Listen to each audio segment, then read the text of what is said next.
首先問大家一個問題，大家認為樓價要幾多年先可以升翻到最高點呢？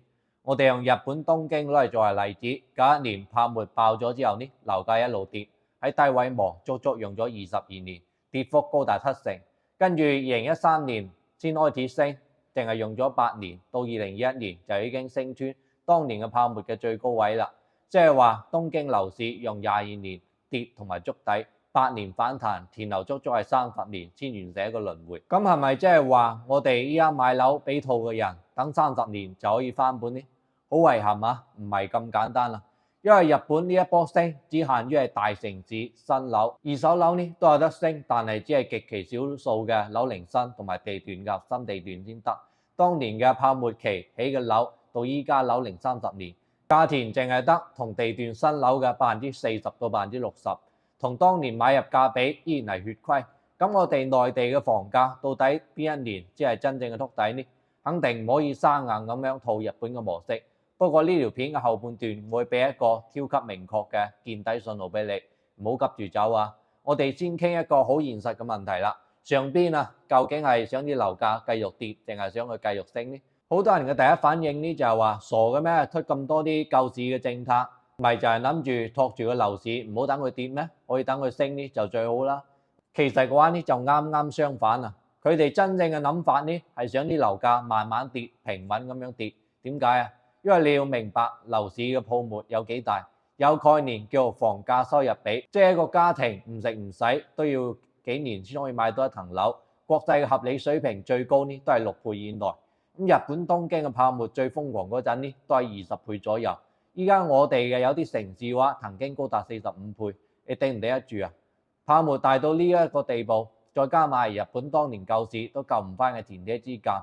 高層好清楚樓價最終呢一定係跌翻個合理嘅水平嘅，所以你依家會見到一個好怪嘅現象呢，就係所有救市政策都好似擠牙膏咁樣，樓價跌得太快，驚引起恐慌，先至出啲政策攞嚟稍為托一托，其餘啲時間呢都喺度靜雞雞咁樣睇住佢慢慢跌。你諗下，如果真係想樓價即刻止跌，好簡單啫，將所有嘅利好一次過咁樣出題，做個大招咪得咯？點解要撻住咁樣出，一步一步咁樣嚟啊？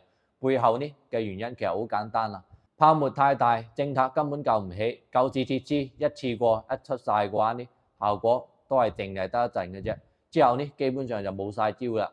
與其咁樣嘅話，不如等啲樓價慢慢跌，跌到合理嘅價位，自然就會停。過停如果跌得太快嘅話呢，就出個政策托一托，等啲樓價跌翻平穩。所以我頭先講，佢哋真正想嘅係樓價平穩咁樣跌，而唔係暴漲啊。咁佢哋係點樣用救市政策令到啲樓價平穩咁樣跌呢？第一招嘅話呢，就製造樓價仲有得升嘅假象，引入啲人繼續入場買樓。好似今年好多啲地方推4代住宅，取消公攤，其實呢就掩蓋樓市跌緊。打個比方，以前100萬買嘅樓，公攤30%，到手呢淨係得個70個方。咁依家取消咗公攤嘅話，100萬直接到手呢就100個方啦。實際樓價呢已經跌咗30%。但係表面睇落嘅話呢，真係一啲都冇跌。未買樓啲人一睇嘅話呢，以為啲樓價都好硬淨，即刻衝入場啦。第二招嘅話呢，就救市政策慢慢推，永遠留翻個底牌，等大家覺得仲有大招未推，一推樓價呢就會反彈。好似深圳限購咁樣，由2023年鬆到依家都未鬆完，一步一步咁樣放，唔係一次咁放開晒。點解要咁樣做呢？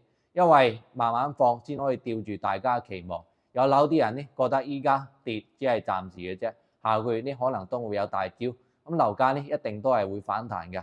好多人呢就會打消賣樓嘅念頭啦，減少啲拋盤，而觀望緊嘅一批買家呢又會覺得政策托底，唔買呢就會執輸，即刻上車，咁樣樓價先可以穩得住。如果一次過將所有嘅政策出晒嘅話呢，大家會覺得呢個係最後一個招，萬一效果唔好嘅話呢，係好容易引起恐慌性拋售。樓價呢就直接崩盤啦，所以留翻啲牌喺個手度先可以避免到大家一齊睇跌一齊走，造成太大。但係今年開始嘅話，情況徹底變咗啦。上年嘅上半年，一線嘅城市跌幅呢仲細過2、3線城市，大家可能一線呢係最抗跌嘅，但係6、7、8月3個月嘅話，一線嘅二手樓價單月跌係0.7%同埋1%，咁跌幅呢係大過2、3線城市嘅，就連之前最硬淨嘅北上跌幅呢都追上廣深啦。以前越堅挺嘅地方呢，依家越頂唔住啦。開始加速咁樣補跌啦。仲記唔記得睇升樓價嘅人嘅口號係點變㗎？由全國永遠升變成一線城市永遠升，再變成核心嘅地段先保值。到依家嘅話，連核心嘅豪宅啊都要打6折7折先買得到。呢一個呢就資金抱存最後嘅堡壘瓦解啦。睇升信念呢全面崩潰，最抗跌一線依家領跌就係最明確信號，樓市大勢呢已經逆轉啦。當然呢種情況呢係唔會一直咁樣持續嘅，停滯發展完呢市場呢就會冷靜㗎啦，政策呢開始繼續托底，之後呢各地嘅樓價呢都會慢慢回歸翻合理嘅水平。想知道合理價點計，可以去翻我之前嘅視頻。咁到底點樣先可以判斷到樓價真正係見底時間呢？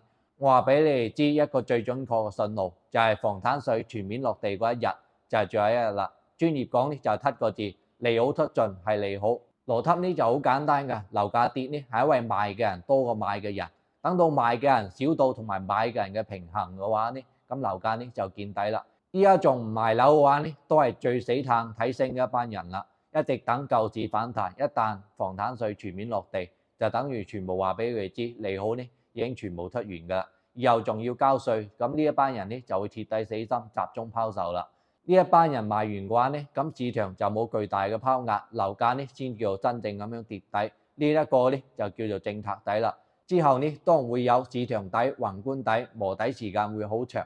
日本呢用咗20年嘅時間，咁我哋嘅國情呢就唔同啦。但係可以肯定嘅話呢，想短時間翻本呢已經係唔現實㗎。最後我同大家講一句真心話，如果你而家買樓呢，當係諗住為咗賣咗佢攞嚟升值嘅話呢，你又同國家嘅意志呢係對住嚟做嘅，一定會輸到貼底啊！防住唔炒唔係講笑，國家係要擠出乾淨嘅泡沫，令資金翻到去實體嘅經濟。因為當年呢近一半嘅上市公司唔做研發，走去炒房，人才呢全部去晒金融地產，經濟嚴重脫實向虛。再加上高樓價，令到啲後生仔唔敢結婚，唔敢生仔，結婚人數同埋出生人口呢近乎腰斬㗎。如果再唔整治嘅話呢，後果真係不堪設想啦。咁呢一輪嘅樓價調整呢，雖然有人痛，但係長遠係令到屋企回歸翻居住嘅品質。一個國家嘅未來從來都唔係靠樓價推出嚟嘅，而係靠每一個40重擔、眼入邊有光嘅人。以後買樓淨係適合自住，唔適合投機。聽得明嘅朋友嘅話，記得幫我點翻個讚啊，收藏加埋關注啦 ，share 翻俾你身邊仲幻想啲樓價會大反彈嘅人，早啲清醒，少走10年彎路啊！我係 Joe，我哋下期再見啦，拜拜。